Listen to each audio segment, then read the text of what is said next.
What should you look out for in a contract? A lot is the answer, and this is part one of however many it takes. I don't think it's a good idea to try to cover everything about contracts in one video. There is so much to consider, and let's face it, it's mostly pretty boring. So we'll split this up into however many videos it takes, maybe 3, maybe 4, maybe 10. I'm also faced with a dilemma about how to organize the items. My gut tells me to start with the most important points as the priority, but my head tells me you probably won't watch the videos with the less important points in them. That's up to you. I'm going to go with my gut and cover what I think is the most important thing. First, I've got 5 points in this video. That way, if you only watch one video in the series, at least you'll have the important parts covered. Please remember though, this is my opinion of what's most important. What I'll try and do is add timestamps to each video in the descriptions for where I talk about the different parts of a contract, which should make it easier for you to find what's most relevant to you. If I miss anything that you want to know about specifically, let me know in the comments and I'll add it to a video, or I'll just post a response in the comments for everyone to see. I will do my absolute best to keep this interesting. Any questions that come up, stick them in the comments. If you're wondering about something, then other people probably are too, so we can help each other out. Let's dive in. Copyright. The first thing I'm looking for in a contract is the intellectual property or copyright section. The reason I go here first is because it is frequently where artists are accidentally or absent-mindedly assigning the copyright of their work to their client without being fairly compensated for it. Sometimes, even if you've discussed a specific license, the contract you receive might have terms in it that assign your copyright to the client. You cannot trust that anything you have discussed by email with the art director or designer will be in the contract you receive. That goes for anything, not just copyright. It's your responsibility to check. You could take the point of view that clients are trying to scam you and take your rights, hoping you won't notice. And while that might be true in some cases, I prefer to give the benefit of the doubt. It could be that the person drawing up the contract for you in the legal department hasn't been given all the information they need, or it could be that it's a template contract with standard terms in it that should be adjusted and customized to fit each project, but it hasn't been done and you've just received the standard template. I don't think there's any benefit in jumping to the worst conclusions or assuming every client is out to cheat you. If you just take responsibility to check it yourself, then it doesn't matter what mistakes are in the contract because you will spot them and rectify them. If this is a publishing contract, this part might be under the heading grant of rights, or for other kinds of projects, it's usually intellectual property or copyright. If you see the word assignment or assigns anywhere in this section, read carefully because it might mean you are assigning your rights to the client, not licensing. If you see work for hire in this section, it means the client will own the rights to any work that you make for them. This is US clients that use this term. So, assuming you've discussed a particular license earlier on in the process with specific usage, duration, and territories, you can simply respond and say that you will not be assigning your rights and that this section needs to be updated to reflect the grant of license that you have previously agreed to. I say grant of license because you are granting or giving the client a license to use your work in exchange for a fee. If they refuse to change it even after you point out that you had discussed a specific license, then you have a couple of options. Number one, you don't work with them. You say, this is not what we agreed to and I'm not signing away my rights. Number two, you ask for more money. If you want the rights to my work, we need to renegotiate the fee accordingly. If this contract comes at the end of a project after you've done the work, please refer to my blog post about that subject. I'll put a link in the description. But briefly, you are not under any obligation to sign that contract. They may say they won't pay you unless you sign, and that is a threat they legally can't uphold. If you have written proof of your discussion about the license you've agreed to in your emails, then that is a contract. You can also watch my video, An Email is a Contract. You can refer back to that conversation and say, this is what was agreed to. This is the price that we agreed to for this license. You have indisputable proof there of what the client has agreed to. And that's hopefully going to be very hard to argue with. Don't let me scare you though, that scenario is very rare. If you've had a discussion about a license and it's not in the contract, just ask for it to be updated, and usually it's no problem. Let's move on. Payment schedule. This is generally something to look out for in publishing contracts more so than anywhere else. Book contracts generally split the advance or the fee into 3 parts. The first part is usually on signing of the contract, so you get that payment straight away. Ideally, for the second and third payments, you would have one payment on delivery and acceptance of your roughs, which would be roughly halfway through the project. Then the final payment would be on delivery and acceptance of your final artwork, and that's a nice even split through the project. A lot of the time though, they might say that the second payment is on delivery and acceptance of the final illustrations, and the third payment is on publication of the book. So you might work on a book for 6 months, you get a payment at the start, a payment at the end, and then a third payment happens whenever they publish the book. And usually in a contract it will also tell you a maximum amount of time they can take to publish it, and that could be 12 months or it could be 36 months. You could potentially be waiting up to 3 years to get that third payment if publishing is delayed for whatever reason, like a pandemic, for example. So you can ask the publisher to change the payment dates to the ideal situation I described before. They might not be willing or able to do that though. But they can probably adjust the balance of each payment so that you receive more in the first and second payment and less in the final payment on publication. It's a lot better for you if you can reduce the amount of that final publication payment. Try to get rid of payments on publication completely first. If that's not possible, reduce the amount for that final payment. Non-compete. The seriousness of a non-compete clause varies depending on what area you're working in. A magazine contract might have a non-compete clause saying that you can't work on an illustration for a similar magazine or on a similar topic or make a similar looking illustration for 90 days. And I don't think it's really necessary for a magazine contract to have that in, but it's also not that big a deal. The chances of you being hired to do 2 illustrations on the same subject in a 3-month period are pretty slim. I guess if you were into current affairs and politics, that would be more significant because you might be asked to draw the President of the United States every week for lots of different magazines if it's election year, for example, or if he's been involved in some kind of scandal. You wouldn't want to be tied up by a non-compete clause there.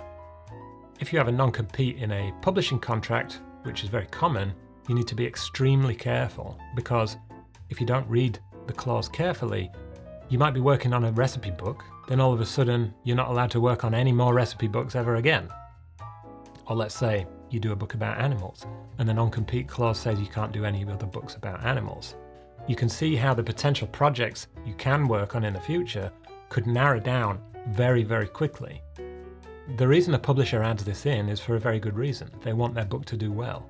So if you've illustrated a book about animals for publisher A, if you were asked to make another book later on in the year about animals for publisher B, that will no doubt affect the sales of publisher A's book negatively, or for both of them actually. But you can't just agree to cut out huge areas of potential work for yourself because after a few books there'll be nothing left you're allowed to work on. You've got 2 choices here. Number 1, put a time limit on the non-compete. So for a book, a fair period might be 1 or 2 years after publication where you wouldn't work on another animal book. And that's not so bad. Or you could ask the publisher A to make the non-compete clause super specific. What kind of animals is the book about? So in this case, it's about African mammals specifically. And who is the book aimed at? Children age 5 to 7. Perfect. That's very specific. So you could change the non-compete clause to say that you wouldn't work on any other books about African mammals for that age group of children. It's in your best interest to be as specific as possible, so you're not restricted in the future. But you'll need to negotiate that. In this example, you could make a book for adults about African mammals, and it wouldn't compete with publisher A's target age range. Or you could make a book about fish in the Atlantic for children aged 5 to 7, and it's about a different subject, so it's not direct competition. You working on that isn't going to affect publisher A's sales, so they shouldn't have a problem changing their non-compete clause to be more specific. You could get a non-compete clause in a project with something like a car manufacturer or a tech company. If you're working for a tech company, it's likely to be a pretty decent job, maybe advertising, maybe an influencing job where you're testing out a new tablet and posting it on social media. You need to be very careful though, because if you don't read the non-compete clause very carefully and you're working for Apple, for instance, this is not a real life example, but just to illustrate my point, you do a job for Apple and you sign a contract with a non-compete clause, suddenly you're not allowed to work with any other companies in that space. Google, Amazon maybe, or other mobile phone manufacturers, Huawei, Samsung. Maybe you can't work for companies that also make computers. No Dell, no HP. Big fucking clients that you're now not allowed to work with. The problem there is, if you do a good job for one of those clients, it might increase the chances that the other clients would want to work with you. Imagine if you had to turn down an $80,000 advertising campaign with Samsung because you'd just done a $4,000 job with Sony and signed a non-compete clause. Too bad. The best thing you can do here is to get specific and put a time limit on it. If you're working for a mobile phone manufacturer like Samsung, that also make a lot of other consumer electronics, you don't want the non-compete clause to extend to all those other products. So limit it to mobile phones, and ideally you're making that non-compete clause as short as possible. 3 months is probably the shortest you could get it, but they might want to tie you up for a year. If they do, that needs to be factored into your pricing. With something like cars, you might illustrate the campaign for Ford's new pickup truck. You don't want to be taken out of the running for any other car project, so you'd want to limit that non-compete clause to Ford's main competitors in that 4x4 market. I don't know what that would be, maybe Chrysler or Dodge, and that would be specifically for 4x4 pickups, if you can negotiate that, and ideally that would be limited to a short time. So you couldn't do a job for Dodge's pickup truck, that's fair, but you might be able to do a job for a Dodge minivan, if such a thing exists. Try to keep your options open as much as possible. Keep non-compete clauses as specific as possible and as short as possible. Cancellation and rejection fees. First off, cancellation fees are if a project gets cancelled for whatever reason, an article gets dropped from a newspaper or something like that. It's not your fault, just circumstances. Rejection is when you send your work to the client and they say they don't like it and they reject it. Maybe your work doesn't look good or it doesn't fit the brief. Cancellation first. If you work on a project until it's 90% of the way finished and the client says, oh, we don't need this anymore, and you don't have a cancellation fee outlined in your contract, they don't technically need to pay you. And how would that feel? Well, it's really very unlikely that a situation like that would arise. If you're working with a respectable client, they will generally pay you for the work you've done. The problem is that they might have a different idea of what the work you've done is worth. If a project is cancelled at 90% of the way through, you should be getting paid 90% of the production cost. But the client might not see it like that. Here's an example. Let's say you're doing a job for a magazine for $500. 400 of that is the production cost. 100 of that is for the license. And you might never actually split it up like this in your head, but for the sake of the example, we'll go with it. You get 90% of the way through the work, the client says they don't want it anymore. You lose the license part of the fee automatically because they are no longer licensing it. They're not going to use it. So really, you want to be going after 90% of the production cost, which would be $360. And that's fair, right? You've done 90% of the work, you want 90% of the production cost. They probably won't offer you that though. They might offer you 50% of the whole fee, $250 or less, maybe. I've picked out a few examples from real contracts here. Client agrees to pay the artist 50% of the total project fee if the project is cancelled after the initial sketch is approved. Client agrees to pay the artist 100% of the total project fee if the project is cancelled after completion of the final artwork. So that means you could complete the sketch, but not have it approved, and they don't have to pay you anything. It also means that you could get to 90% of the way through the final piece, and they'd only have to pay you 50%. Here's another. If client cancels this assignment, client will pay artist a cancellation fee of 50% of the creative fee. Client will owe artist no other fees, compensation, or expenses. That's 50% regardless of how much work you've completed. And another. In the event that client decides not to publish material after you have delivered the work to client, provided that, in client's reasonable opinion, the work conforms to the brief and the publication standard, client shall pay you a cancellation fee of 50% of the fee. For the avoidance of any doubt, you shall not be entitled to any of the commission fee if you have not actually delivered the work to the client. Here you can see the client is offering 50% only if you've delivered the work. Even if you finished the work but not yet sent it, technically speaking, they could argue that they don't need to pay you. Seems like 50% is a fairly standard offer. This is the fairest one I could find, but it's not as specific as I'd like. The publisher reserves the right to cancel any undelivered portion of the artwork or the complete artwork if no longer needed by the publisher. Upon such cancellation, the publisher shall pay the artist an appropriate pro rata share of the fees for artwork that has been satisfactorily completed or partially completed. So they'll pay you a fair amount based on how much you've done, but that leaves a lot to their opinion and your opinion of what percentage you are through the project, so you'd have to negotiate that. These are the cancellation fees I request. This is based on what the Association of Illustrators recommend. 25% of the agreed fee if the commission is cancelled before delivery of roughs.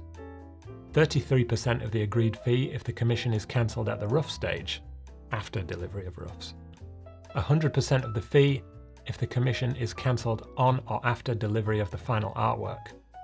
Pro rata if the commission is cancelled at an intermediate stage. In the event of cancellation, ownership of all rights granted under the license shall revert back to the illustrator. That covers all your bases. You'll still need to be prepared to argue your case and prove it when you negotiate pro rata rates for intermediate stages, but at least you have that option if this is in your contract. As for rejection fees, if your work is rejected, that means the client thinks it doesn't fit the brief. In their eyes, it's your fault and the work isn't being accepted or used. And you may disagree, but they won't pay you the whole fee if they think it's not good enough quality. These rates are pretty standard for rejection fees. 25% of the agreed fee if artwork is rejected at the rough stage. 50% of the agreed fee if the artwork is rejected on delivery. In the event of rejection, ownership of all rights granted under the license shall revert to the illustrator. I very rarely see this happening, but it might. That's cancellation fees and rejection fees. Don't accept any vague cancellation fees. Ask them to add in specific rates for specific stages throughout the project and pro rata rates for in-between stages. That is fair. That is a reasonable thing to ask for, so don't be scared to ask. Also make sure that any rights return to you if a project is cancelled or rejected. I'll make number 5 a quick one. Moral rights. You'll see this pop up in most contracts. Quite often it will be a waiver of moral rights, meaning you are giving them up. The contributor hereby waives any moral rights, or something like that. Moral rights are quite straightforward. Number 1, you have the right to be identified as the creator of an illustration you have made. So if you're in a magazine, you want your name credited next to the image. That is your right. Number 2 is the opposite of that, sort of. The right not to have anyone else credited as the creator of your work. And that could happen by accident, which is annoying but forgivable. But you'd be within your rights to ask for it to be corrected or be compensated for that mistake. Or possibly a company might want to give the impression that they are creating the illustrations in their campaign or on their product themselves, rather than hiring external freelancers. That's not necessarily a problem, but they should pay you well for that privilege. Number 3, you also have the right to object to derogatory treatment of your work. That means altering, distorting, or mutilating your work so it looks shit. Imagine if one of your clients decided to change all the colours in your illustration and add some Photoshop filters to it. So now you know what they are, you can decide whether you are happy to waive them or you'd rather keep them. Moral rights can't be transferred or sold to another party like copyright can. They can only be kept or waived. I should also say that these are separate from any licensing or assignment of copyright deals. You could technically sell the copyright to your work to a client, but still keep your moral rights so they can't claim they designed it or alter the work in a derogatory way. If you see this waiver of moral rights in any editorial magazine contract, ask for it to be removed or say that you do not waive your moral rights. They don't need it. Take it out. You want your name credited next to the work in magazines and you don't want them making changes. With bigger clients, maybe advertising or something like that, it's very unlikely that you'll be credited anywhere. It's not reasonable to expect that. They would probably demand that you waive your moral rights. It's worth trying to keep them, but it's less likely the more high profile the project gets. Hopefully with these kinds of projects though, they're paying you well enough for it not to matter so much. I'm going to stop there. I have no doubt this will raise some questions, so feel free to ask away in the comments. plenty more boring contract stuff to get through in the future, but I'll space it out for my own mental well-being more than anything else. A couple more videos here. See you next time.